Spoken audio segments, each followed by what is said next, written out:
koljena bunaru, koljena bunaru, škripi džera, aj škripi džera.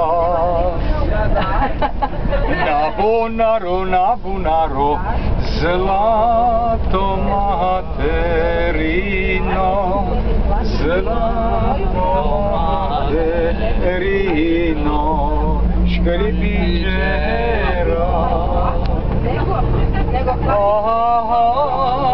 Aj, škripi džera.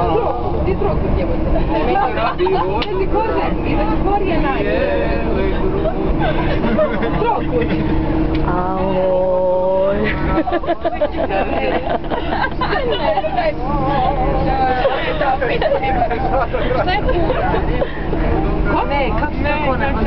To je Belmondo.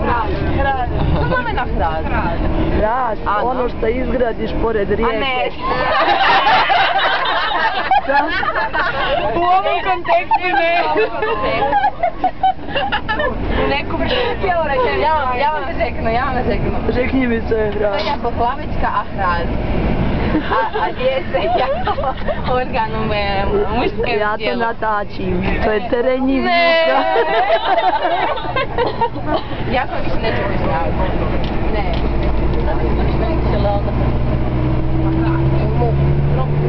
Glavica ima osjeća. Evo, dalje. Ma da. A, to je mladi Jersak.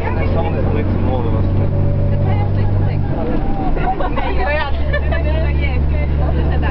Evo tete.